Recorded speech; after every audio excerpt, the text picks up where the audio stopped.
Fatty liver এখন সবাই জেনে ফেলেছে।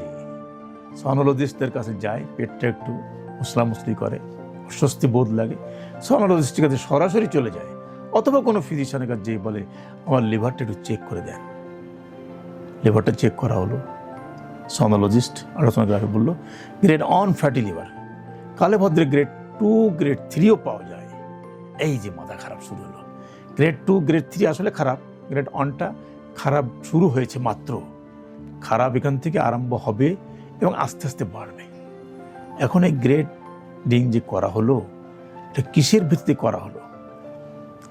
গ্রেড 1 যখন লিভারের মধ্যে 10%, লিভারের ওজন তো 1.5 কেজি, 10% মানে 150 গ্রাম চর্বি মানে লিভার জমে গেছে, লিভারটা সাইজে বড় হয়ে গেছে।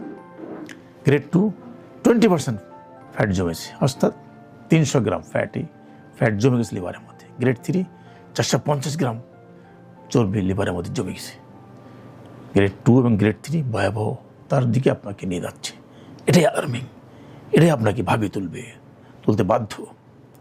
এখন কেন এত ফ্যাটি লিভার হচ্ছে? কি কারণে? আমরা তো ডাল ভাত, মাছ ভাত, তরি তরকারি খাই, তারপরে ফ্যাটি লিভার কেন হচ্ছে?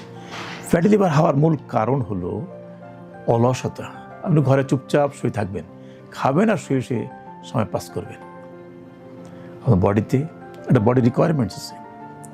একটা বডির 24 আওয়ার্সের মধ্যে কতটুকু খাবার খেলে আপনার বডির রিকোয়ারমেন্টস ফুলফিল হয়, এটা আপনাকে জানতে হবে। বডি ওয়েট, হাইট, বিএমআই এগুলো আপনার নির্ধারণ করতে হবে। এবং আপনার ডায়েটিশিয়ান, পুষ্টিবিদ, ওরা আপনাকে বলে দিবে 24 আওয়ার্সের মধ্যে আপনাদের এত কিলো ক্যালোরি খাবার দরকার, আর এই খাবার এই পরিমাণ খেলে চার্ট করে দিবে। সেটা আপনি খান, তাহলে আপনার লিভারে কখনো চর্বি জমবে না। এটা খাবারের বিষয়ে। আর ঘরে চুপচাপ শুয়ে থাকবেন না, আপনার ফিজিক্যাল ওয়ার্ক করতেই হবে। দৈনিক 1 ঘন্টা পরিশ্রম, ঘাম ঝরিয়ে পরিশ্রম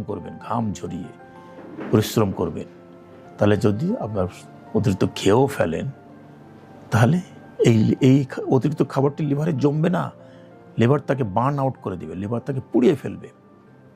এবং এই পুড়িয়ে ফেলাটা কারণেই আপনার লিভার চর্বি মুক্ত থাকবে। আর কাদের হতে পারে? যারা খুব অতিকায়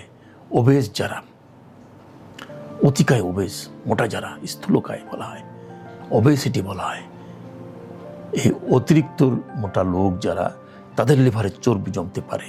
আর যাদের ডায়াবেটিস আছে, ইনসুলিন রেজিস্ট্যান্ট, ইনসুলিন সুগারকে নিয়ন্ত্রণ করতে পারছে না, ডাইজেস্ট করতে পারছে না, মেটাবলাইজ করতে পারছে না, তখন আপনার শরীরের মধ্যে এই চর্বি জমে থাকবে। Type 2 diabetes, insulin resistant diabetes. আর যারা অ্যালকোহল খায়, অতিমাত্রায় অ্যালকোহলিক খাচ্ছে, দিনের পর দিন অ্যালকোহল খাচ্ছে, এদের চর্বি জমতে থাকবে। আর প্রোটিন প্রসেস ফুড যেগুলো আছে এখন দোকানে সমস্ত রেস্টুরেন্ট দেখবেন, সব প্রোটিনগুলোকে স্মোকিং করে আপনাকে সার্ভ করা হচ্ছে। খুব সুস্বাদু, খাইতে ভালো লাগে।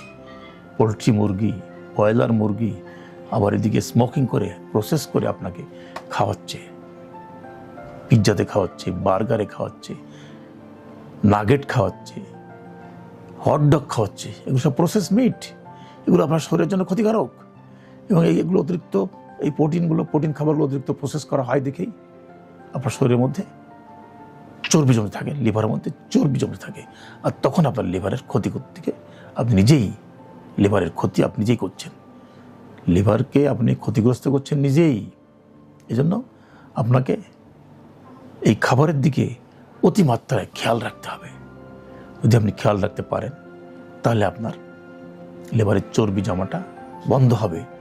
আর যদি চর্বি জমাটা বন্ধ করতে না পারেন, লাইফস্টাইল চেঞ্জ করতে না পারেন, অধিক পরিশ্রম করতে না পারেন, ভেজিটেবল, ফ্রেশ ফ্রুটস এগুলো যদি আপনি গ্রহণ করতে না পারেন, যদি অতিমাত্রায় এই যে সফট ড্রিঙ্কস, কত রকম ড্রিঙ্কস আছে, কোকা কোলা, পেপসি কোলা, মিরিন্ডা, মোজো, স্প্রাইট, 7 আপ, তারপরে বিভিন্ন রকম জুস মেকানিক্যালভাবে তৈরি করা হচ্ছে, কেমিক্যাল ইনগ্রিডিয়েন্টস দিয়ে সুস্বাদু করা হচ্ছে, এগুলো আপনার জন্য ক্ষতিকারক, আপনার লিভারের জন্য ক্ষতিকারক। আর লিভার যদি একবার ক্ষতি করতে শুরু হয় এবং লাইফস্টাইল চেঞ্জ করতে না পারেন, তাহলে গ্রেড 1 থেকে গ্রেড 2 হবে। গ্রেড 2 যখন হয়, তখন আমরা বলি ফাইব্রোসিস হয়েছে। ফাইব্রোসিস হয়েছে না দেখার জন্য আবার যন্ত্র আছে, fibro scan, liver enzyme check করেন, এনজাইম দেখেন, ফাইব্রো স্ক্যান করেন, দেখা যায় হ্যাঁ ফাইব্রোসিস হয়েছে, লিভার এনজাইম হাই, তাহলে আপনি খাওয়া বন্ধ করেন। আর যদি খাবার না বন্ধ করেন, চেক না করেন, দেখা যাবে লিভার সিরোসিস গ্রেড 3 চলে গেছে, সেখান থেকে liver cirrhosis, liver cancer, liver failure এবং ডেথ। সুতরাং আপনি কী করবেন? আপনার অভ্যাসকে নিয়ন্ত্রণ করবেন, নাকি গড্ডালিকা প্রবাহে গা ভাসিয়ে দিয়ে নিজের ধ্বংস অনিবার্য করে তুলবেন? ভাবনা আপনার হাতে।